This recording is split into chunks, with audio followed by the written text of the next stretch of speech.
যদি কোনো ব্যক্তি হজ আর উমরা করে, যদি কোনো ব্যক্তি হজ আর উমরা করে, হজ করলে তো উমরা এমনি করে, হজে যাইয়া প্রথমেই উমরা করা লাগে, হজ উমরা করে আমার দিক, যে ব্যক্তি হজ আর উমরা করে হালাল টাকা দিয়া, যে ব্যক্তি হজ আর উমরা করে হালাল টাকা দিয়া আমার দিক, যে ব্যক্তি হজ আর উমরা করে হালাল টাকা দিয়ে, সুদে টাকা দিয়ে না, ঘুষে টাকা দিয়ে না, চুরা টাকা দিয়ে না, মদ গাঁজা বেচা টাকা দিয়ে না।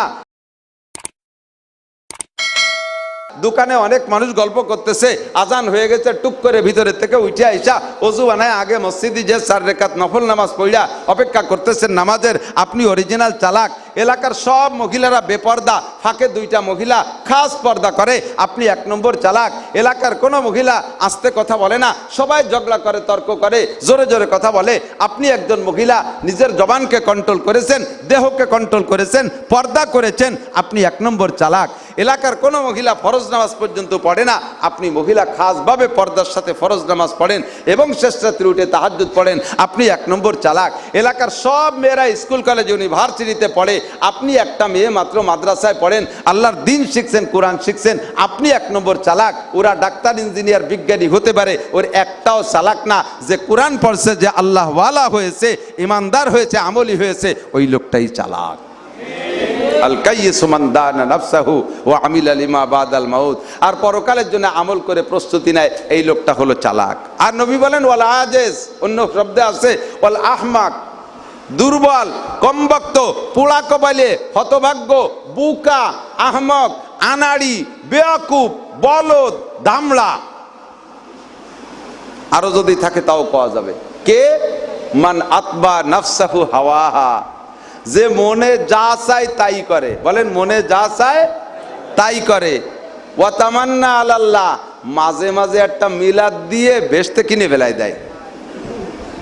নামাজ নাই, রোজা নাই, হজ নাই, জাকাত নাই, পর্দা নাই, পুচিদা নাই, হালাল হারাম বাসাকুটা নাই, বউ কোন জায়গা খবর নাই, মাইয়ে কোন জায়গা খবর নাই, কেডা কোন জায়গা কোনো খবর নাই, হালাল রুজি রেজেকের হালাল হারামের বাসাই কোটাই নাই, কোনো তোয়াক্কা নাই। মাঝে মাঝে আইসা একটা মিলাদ দিয়ে, 2 প্যাকেট বিস্কুট দিয়ে, 2 কেজি জিলাপি দিয়ে, হুজুর আমি একটু সিগারেট খাচ্ছি, আমার জন্য বেহেশতে কিনে দেন।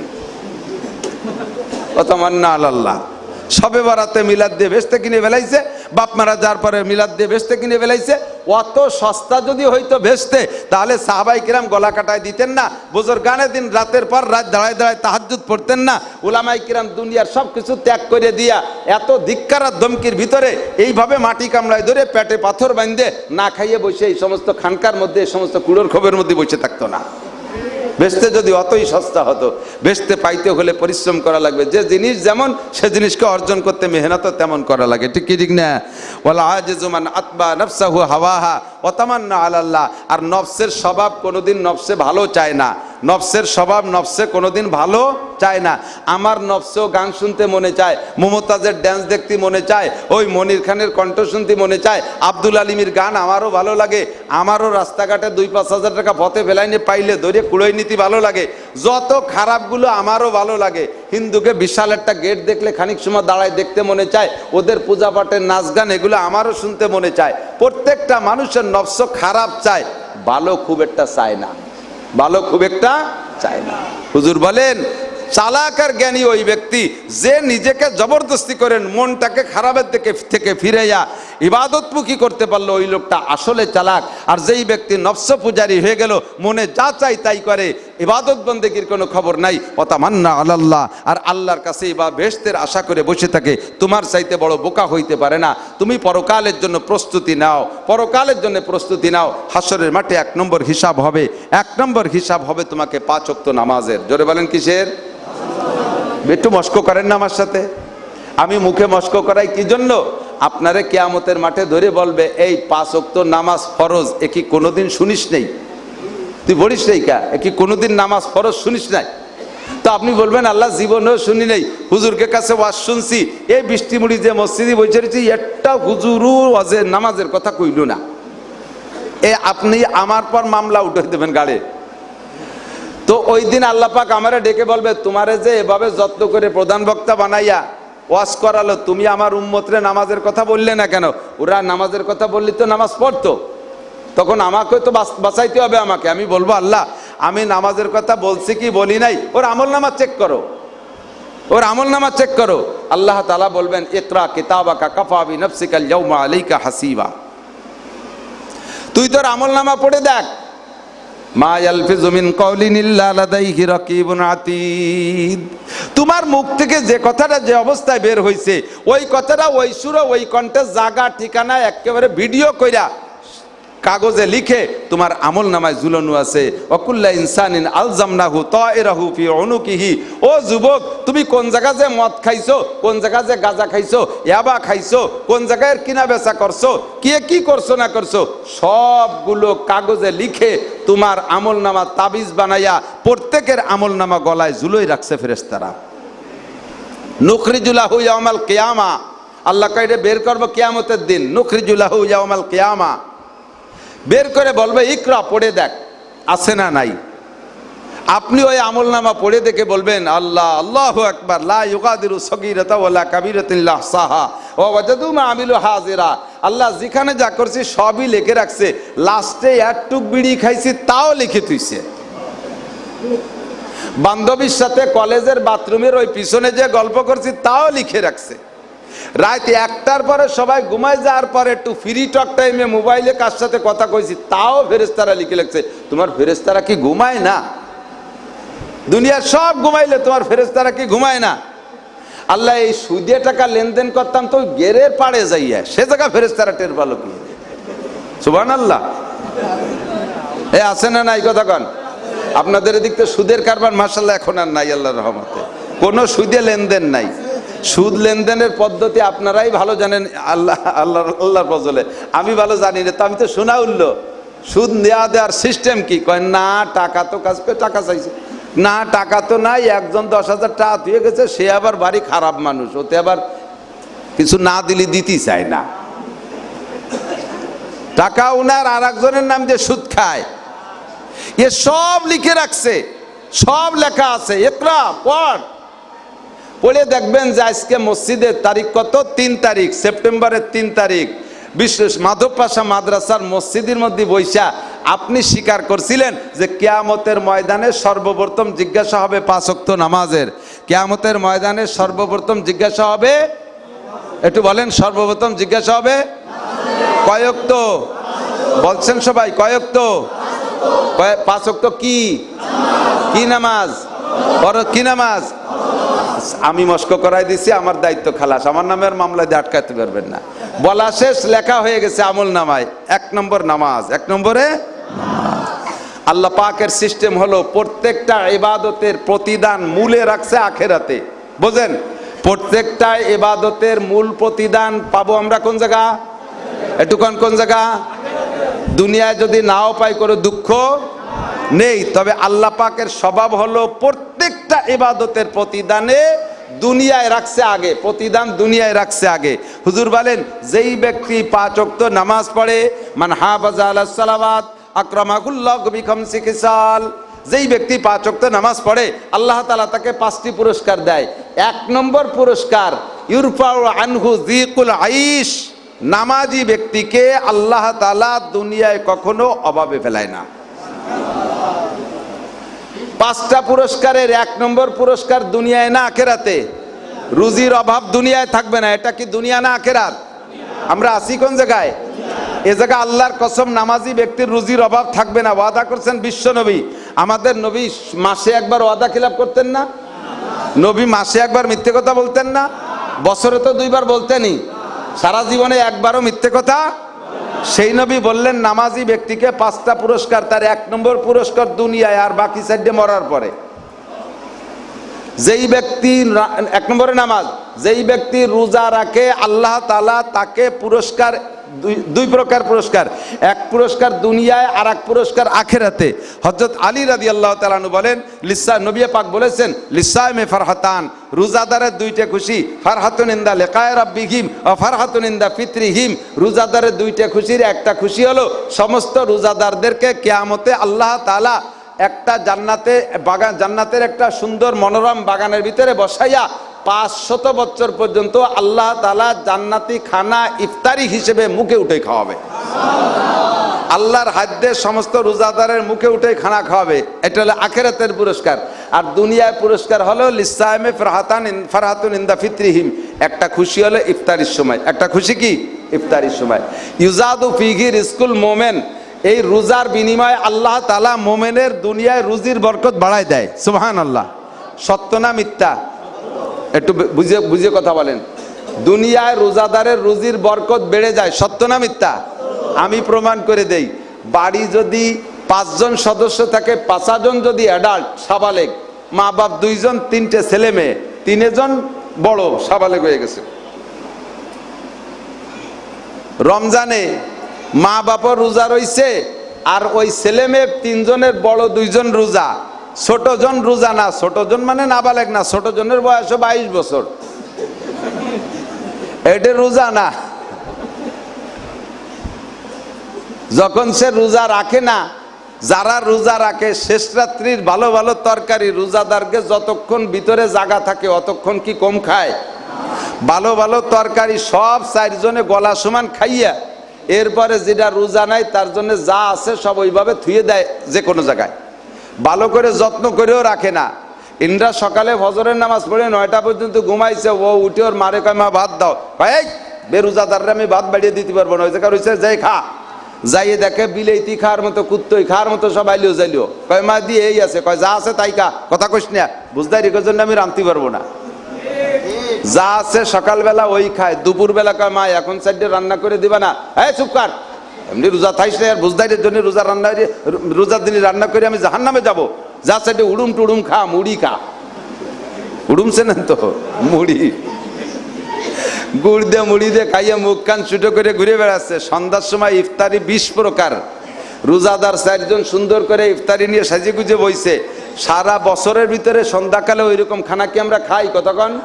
ইফতারি যে পরিমাণ নিয়ে বসি, 3-4 প্রকারের শুধু শরবতই আছে, পেঁয়াজি বেগুনি কত, তা কুমড়ো দিয়ে বেগুনি বানাইছে সুন্দর সুন্দর করে। এই 20 প্রকারের ইফতারি নিয়ে বইছে। যেটা রোজা নাই, যেটা রোজা নাই ও কি দিন ভরে খাইছে নাকি? ওর কি হালাত গেছে দিনের মধ্যে। সকালে খাইছে বিলাইতি খাওয়া সাইডে খাবার, দুপুরবেলা সাইডে গুড় মুড়ি, ওরও পেট তৈ তৈ হচ্ছে, কিন্তু ওরে ইফতারির দৌড়ে ভিড়তি দেবে না, খাই গরু গোলি উঠো, হ্যাঁ মুরগির ঘরে দরজা দিয়ে আয়, এই ওই যে ডিপ কলের থেকে 1 কলস পানি নিয়ে আয়। ডিপ কলের থেকে কলস ভরে পানি আনতে পাঠাইছে, এর মধ্যে আজান দিয়েছে, 4 জনে আশের মতো গিলতিছে, ও আসার আগে সারি ফেলছে।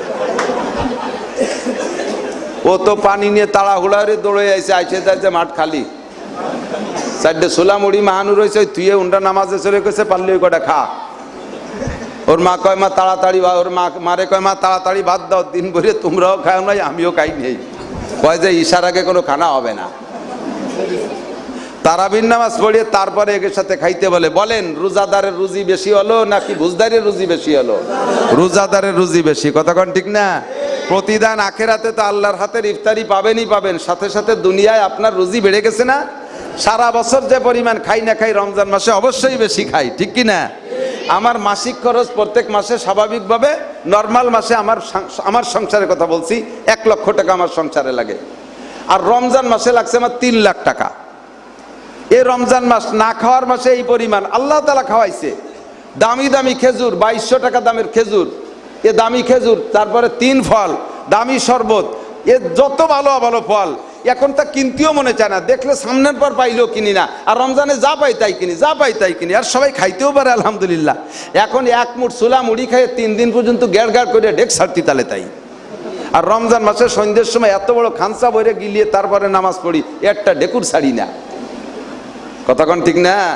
যে পরিমাণ ছোলা মুড়ি খেচড়ি রমজান মাসে খাইয়ে হজম করি, এমনি সময় তা খাইতে পারি? সবকিছু মালিককে। ইউজাদু ফিহি রিজকুল মুমিন, প্রত্যেকটা ইবাদতের বিনিময় রেখেছে আল্লাহ আখিরাতে, কিন্তু আল্লাহ তাআলা দুনিয়ায় ইবাদতের প্রতিদান দিয়েছে। হাদিস 3 নম্বর যাকাত, এদিক তাকান। হাদিসে আছে যাকাতু ইউনমিল মাল ওয়া যাকাতু ইউজাক্কিল মাল। যাকাত ফরজ না নফল? জোরে বলেন না, যাকাত নফল না ফরজ? ফরজ। আদায় করবেন, আপনাকে আল্লাহ তাআলা মাল বাড়ায় দেবে। যাকাত দিবেন, খোদার কসম আল্লাহর ঘরে বসে বলছি জাকাত, যারা মালদার পার্টি আছেন জাকাত দেবেন না, জাকাত দিবেন না। এই জাকাতের মাল কিয়ামতে কি হবে? কোরআন শরীফ আছে, ইয়াউমা ইউহমা আলাইহা ফি নারি জাহান্নামা ফাতুকওয়া বিহা জিবাহুহুম ওয়া জুনুবুহুম ওয়া যুহুরুহুম হাদা মা কানাসতুম লিআনফুসিকুম ফাযুকু মা কুনতুম তাকনিজুন। ইয়াউমা ইউহমা আলাইহা ফি নারি জাহান্নামা, আপনার দুনিয়ায় যত মাল আপনি জাকাত দেন নাই, বৈধ অবৈধভাবে যত সম্পদ আপনি জমা করেছেন, বৈধ মালের যদি জাকাত না দিয়ে থাকেন, 365 দিন আপনার টাকা আপনার জন্য হালাল ছিল, 366তম দিন যাইয়া প্রত্যেক 1 টাকায় 2.5 পয়সা, 100 টাকায় 2.5 টাকা, 1000 টাকায় 25 টাকা, লাখ টাকায় 2500 টাকা, কোটি টাকায় 2.5 লক্ষ টাকা, 1 কোটি টাকায় 2.5 লক্ষ টাকা, 40 কোটি টাকায় 1 কোটি টাকা, এইটা আপনার জন্য হারাম হয়ে গেছে। শুয়োরের গোশত যেমন খাওয়া হারাম, মদ খাওয়া যেমন হারাম, নিজে পায়খানা করে খাওয়া যেমন হারাম, এই আপনার নিজের কামাই করার টাকাই 40 ভাগের 1 ভাগ বছরের শেষে যে আপনার নিজের জন্য হারাম হয়ে গেছে। এবার ওই টাকা সব টাকার ভিতরে মিশ্রিত আছে। কথা বলেন? 1 কোটি টাকায় 2.5 লাখ, এইটা আপনার না। যদি না দেন তাহলে ওই 2.5 লাখ বা আলাদাভাবে হারাম না, ওই 2.5 লাখের প্রত্যেকটা পয়সা আপনার 1 টাকার শেষ পর্যন্ত ঢুকে আছে। কথা কন না কেন? বুঝেন নাই কথা? এই 2.5 লাখ টাকা যেহেতু 1 কোটি টাকার ভিতরে থেকে আছে, বের করার আগ পর্যন্ত এই কোটি টাকার সব জায়গায় 2.5 লক্ষ টাকার অংশ আছে। এই হিসেবে ওই হারাম অংশে পুরো কোটি টাকা আপনার জন্য হারাম। হারাম। আপনার এই মাল, হারাম মালকে যদি বের না করেন আপনার জন্য বিপদ আছে। কিভাবে আল্লাহর নেওয়ার দরকার? আল্লাহ নিতে পারে, দোকানে আগুন লাগাই দেবে, দোকানে আগুন লাগাই দেবে, ব্যবসায় দণ্ডি দিয়ে দেবে, গাড়ির ব্যবসায় অ্যাক্সিডেন্ট করে পড়ে যাবে, আপনি যে যাতে হাত দেবেন তাতে মাইর খাবেন। এই লাস্ট ফিনিশিং যাইয়া মারাত্মক বেধি দিয়া দেশ বিদেশ ঘুরাইয়া, যা সিঙ্গাপুর 10 লাখ খরচ করিয়ায়, যা ইন্ডিয়া 5 লাখ খরচ করিয়ায়, তাতে সারে নেয়, যা লন্ডন 20 লাখ খরচ করিয়ায়, সব শেষে আইছে তোমাকে পোস্টিং দেওয়া হবে কবরে, তোমাকে আর দুনিয়ায় রাখা হবে না, কারণ তুমি হারাম খাইছো। বন্ধু, তুমি জাকাত দিয়ে দাও, এর বিনিময়ে আল্লাহ পাক তোমাকে দুনিয়ায় দেবে। নবী বলেন, ও জাকাত ইউনমিল মাল, জাকাত দিলে মাল বাড়ে, জাকাত দিলে মাল বাড়ে। চাক্ষুষ প্রমাণ যদি করতে চান আপনি একটু দিয়ে দেখেন, জাকাতে মাল বাড়ে। তাহলে নামাজের রুজির বরকত, নামাজি ব্যক্তিকে আল্লাহ তাআলা দুনিয়া অভাব দেয় না। নামাজ পড়ছে আখেরাতের জন্য, পুরস্কার দুনিয়া একটা আছে। রোজা রাখছে আখেরাতের জন্য, অথচ দুনিয়ায় তার পুরস্কার একটা আছে। জাকাত দেই আখেরাতের জন্য, তার পুরস্কার দুনিয়া মাল বেড়ে যায়। কুরবানি করি, আমার দিক, কুরবানি করলে বিকুল্লি শারাতিম মিনাস সুফি হাসানা, অবিকুল্লি কাতরাতিম মিনাদ দামে হাসানা। কুরবানি করলে রক্তের ফুটায় আল্লাহ তাআলা 1-1টা করে নেকি আপনাকে দান করবে। গোশতকে টুকরা করে বুন্দা বানাবেন, 1-1টা বুন্দায় 1টা করে নেকি আপনাকে দেওয়া হবে। ওর গায়ে যত লোম আছে প্রত্যেকটা লোমের বিনিময়ে 1-1টা নেকি পাবেন। তাহলে কুরবানিটা সম্পূর্ণ আমার নেকি হয়ে গেল না? এবার আমি যেহেতু কুরবানির বিনিময়ে এত নেকি পাচ্ছি, তাহলে এর মাংস গোশত সব আল্লাহরে দিয়ে দিতে হবে। আল্লাহ তা আবার কইছে, লা ইয়ানালাল্লাহু লুহুমুহা ওয়ালা দিমাউহা, এর রক্ত মাংস গোশত কিছু আমার কাছে আসে না। তুই খাবি, গোশত খাবি, বুড়ি খাবি, উজড়ি খাবি, কাল্লা খাবি। ইদানিং চামড়া রান্না করে খাওয়া শুরু হয়ে গেছে। কতক্ষণ? মাথার চামড়া খায়, লেজের চামড়া খায়, মোটা চামড়া তার সিদ্ধ হয়ে খায়, সবই তুই খাবি। বুড়ির ভিতরে যে গোবরটুক তাও তোর খেতে দিয়ে দিস, যা আজে বাজে জায়গা ফেলাইস না, যাতে সার হয়, তোর জমিতে ফসল হয়। লাস্টে মাথার খলপা খাপড়া খান, তাও তুই কদু গাছে ঝুলোই তুইস, যাতে মানুষের বদনজর না লাগে। তালি এ কুরবানির কিছু আমার কাছে আসে না, সবই তোর, সবই তোর। তুই এবার কুরবানি দে, তুই এবার কুরবানি দে, আগামী বছর এই কুরবানির চাইতে আরো বড় কুরবানি দেওয়ার তৌফিক আমি দিয়ে দেব। এ কুরবানি দিলে আল্লাহ তাআলা সামনেবার আরো সম্পদ বাড়ায় দেয়, সম্পদ আরো বাড়ায়। প্রত্যেকটা ইবাদতের বিনিময় যেমন আখিরাত রয়েছে তেমনি দুনিয়ায়ও আছে। আমি বলি আরেকটা কথা বলে হজেরটা বলে চলে যাই। পরিষ্কার সহিহ হাদিসের রওয়ায়াতে আসছে, আল্লাহর নবী বলেন, যদি কোনো ব্যক্তি হজ আর উমরা করে, যদি কোনো ব্যক্তি হজ আর উমরা করে, হজ করলে তো উমরা এমনি করে, হজে যাইয়া প্রথমেই উমরা করা লাগে, হজ উমরা করে। আমার দিক, যে ব্যক্তি হজ আর উমরা করে হালাল টাকা দিয়া, যে ব্যক্তি হজ আর উমরা করে হালাল টাকা দিয়া, আমার দিক, যে ব্যক্তি হজ আর উমরা করে হালাল টাকা দিয়ে, সুদে টাকা দিয়ে না, ঘুষে টাকা দিয়ে না, চুরা টাকা দিয়ে না, মদ গাঁজা বেচা টাকা দিয়ে না, পরের জমি মারিয়ে দিয়ে সেই মারা জমি বিক্রি করা টাকা দিয়ে না, নিছক হালাল টাকা দিয়ে যে ব্যক্তি হজ আর উমরা করে, মরণকাল পর্যন্ত আল্লাহ তাআলা ওই ব্যক্তিকে অভাব দেয় না। একটু বলবেন না সুবহানাল্লাহ। আর হজের মূল প্রতিদান আখিরাতে হাদিসে আসছে, আল্লাহ নবী বলেন হজ্জে মাবরুর, কবুল হজের মূল প্রতিদান হলো জান্নাত ছাড়া আর কিছু না। তাহলে প্রত্যেকটা ইবাদতের বিনিময় যেমন আখিরাত সেরকম দুনিয়া আছে না নাই? আমার যুবক ভাইরা তোমরা প্রতিজ্ঞা করো, আমরা যারা স্কুল কলেজ ইউনিভার্সিটিতে পড়ি, যারা জেনারেলভাবে আসি, আমরা দুনিয়া নিয়ে আসি ব্যস্ত, দুনিয়ার সব কাজ তুমি করো, ব্যবসা বাণিজ্য করো, লেখাপড়া তুমি জেনারেল করো, ডাক্তার ইঞ্জিনিয়ার হও, তুমি গাড়ি চালাও, তুমি ড্রাইভিং করো, তুমি ক্ষেত খামার করো, যা করো করো, একটাও তোমাকে নিষেধ করা হচ্ছে না শরীয়তের দিক দিয়ে, ইসলামে তোমার নিষেধ করছে না, এগুলো সবই তোমার লাগবে। সাথে তুমি আল্লাহর দ্বীনকে সামনে রাইখা, আল্লাহর দ্বীনকে সাথে রাইখা আমি আমার দুনিয়ার সব কাজগুলো করবো। পারবো না ইনশাআল্লাহ? প্রস্তুতি নেওয়া যাবে না ইনশাআল্লাহ? দেখবে এই জায়গাও তোমার সম্মান আছে। পর্দা করা, পর্দা, পর্দা ফরজ না নফল? একটু আস্তে কন। পর্দা নফল না ফরজ? ফরজ। শরিয়াতের কোনো বিধান ভালো করে বুঝবেন, আকলিস দীনাকা ইয়াকফিকাল আমালুল কলিল, তোমার ইমানকে খাঁটি করো, পিওর করো, ইমানকে হেফাজত করো, পাহারাদারি করো, অল্প আমলি নাজাতের জন্য যথেষ্ট হবে। অল্পটা আমল করে ভেস্তে চলে যেতে পারবেন। ইমান যেন নষ্ট না হয়, ইমান যেন নষ্ট না হয়। ইমান কিসে নষ্ট হয় এটা আমাকে জানতে হবে। আমি আমল করতে পারি আর না পারি, শিখবো আমলের নিয়তে। কথা বলেন, আমল করতে পারি আর না পারি, শুনবো শিখবো কোন নিয়তে? আমলের নিয়তে। যদি আমি নফসের ধোঁকায় পড়া, জগতের প্রেমে পড়া, শয়তানের প্ররোচনায় পড়ে যদি আমল করতে, এদিক ইম্পর্টেন্ট বিধায় আমি আবার একটা আকর্ষণ করলাম। নফসের ধোঁকায়, শয়তানের প্রেমে পড়ে, জগতের মোহে পড়ে কারণবশত যদি আমি শরিয়াতের কোনো বিধান আমল করতে নাও পারি, তবে শরিয়াতের কোনো বিধানকে আমি অবজ্ঞা করব, অস্বীকার করব, অমান্য করব, ক্রিটিসাইজ করব, অসম্ভব বলবো, এ জামানায় পর্দা চলে না। ঠিক নাকি? বোঝে নাই? এই জামানায় পর্দা চলে না। হুজুর পর্দা রস বাদ দেন, তাই নাকি? পর্দা চলে কি চলে না? পর্দা যদি না চলবে তাই মৌলানা মুজাহিদ সাহেবের বউরে আটে বাজারে দেখি না কে? ওটাও মানুষ, আপনিও মানুষ। হুজুর বলে, হুজুর বলে কি ওনার জন্য আলাদা বেচতে, আর আপনি পাবলিক বলে কি আপনার জন্য বেচতে নাই? ওনার হিসাব নিকাশ হবে, আপনার কি হিসাব নিকাশ নাই? আমল করতে না পারলেও কমপক্ষে পর্দাকে ফরজ বলে মেনে নিতে হবে। কথা বলেন ঠিক না? আমার আচ্ছা, তো আমি শরিয়াতের সব বিধিবিধান মেনে নিতে প্রস্তুত আছি তো ইনশাআল্লাহ? আমার আপনার বউ বাচ্চাকে 100% পর্দার ভিতরে রাখার চেষ্টা করবো তো ইনশাআল্লাহ? আপনাদের এলাকায় একটা প্রশাসনিক নিষেধ এসে গেছে, সময় ওনাদের বেঁধে দেওয়ার সময় শেষ হয়ে গেছে, এখনই দোয়া করব। যদি ওনারা নিষেধ না করতেন তাহলে এ বিষয়ে আরও কিছু কথা বলতাম। ওনাদের কথা আমরা আজকে মেনে নেই, আমরা টাইম মতো ছেড়ে দেই, তাহলে ওনারা আমাদেরকে সৎ বলে জানবে যে হ্যাঁ হুজুরকে যা বলি তাই রাখে। কাজে আমরা ওনাদেরকে এইভাবে একটু টাইম দিয়ে দেবো ইনশাআল্লাহ। ওনারা আমাদের পরবর্তীতে মাহফিলে অনুমতি দেবে ঠিকমতো টাইম। কাজে আমি আর কথা বাড়াবো না, শুধু ছোট্ট একটা কথা বলবো। আপনাদের এলাকায় পর্দার খুব শিথিলতা। অনেক সময় আমি দেখি সালাম নাই, কালাম নাই, কাশকোশ কিছু নেই, কোনো সংকেত নাই, ঘরের মধ্যে ঢুকে পড়তেছে। ঘরের ভিতরে মহিলা পুরুষ তারা তাদের কায়দায় আছে, বহিরাগত লোকটা ভিতরে ঢুকে যে তাদেরকে বেপর্দা অবস্থায় দেখতেছে। এটা চরম একটা অন্যায় কিনা? কথা বলেন।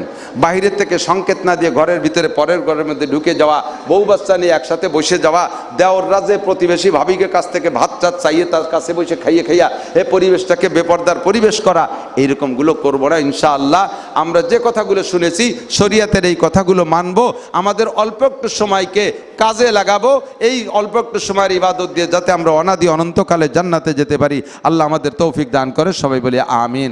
ভাষাগত ত্রুটি বিচ্যুতি মার্জনীয় বলেছি শুনেছি, যার জন্য আমরা আমল করতে পারি। দুরূদ শরীফ পড়ি, আল্লাহুম্মা সাল্লি আলা মুহাম্মদ, আল্লাহুম্মা সাল্লি আলা মুহাম্মদ। সংক্ষিপ্তভাবে আপনাদের এই মাদ্রাসা মাওলানা আবুল কালাম সাহেব আছে না, হুজুর বয়ান করছেন মাগরিবের আগে, উনি আমার মামা শ্বশুর। এই পাশে আমার অনেক আত্মীয়, এই নাসির সাহেব আমার খালু শ্বশুর, জনাব মিকাইল সাহেব আমার খালু শ্বশুর, জিয়াদুল শেখ আমার ভাইরা ভাই, ওপার কাঞ্চনপুর আমার শ্বশুর বাড়ি। আপনাদের এই এলাকায় আমার এই সূত্রের আত্মীয় স্বজন খুঁজলে একে একে একে একে অনেক হয়ে যাবে ইনশাআল্লাহ, সবাই আমার আত্মীয় হয়ে যাবেন। তো আমি এই আবুল কালাম মিয়াকে এই মাদ্রাসা প্রতিষ্ঠিত করতে দেখেছি। সে সময় আমি আসছি এ মাহফিলে, ধীরে ধীরে ধীরে ধীরে এ পর্যন্ত আসছে। যেই হাফেজ মুজাহিদ সাহেব বয়ান করছে, মানে আজান দিছেন, কিরাত পড়ছে, উনি আমার সুলতানসি মাদ্রাসার হাফেজ সাহেব হুজুর ছিলেন।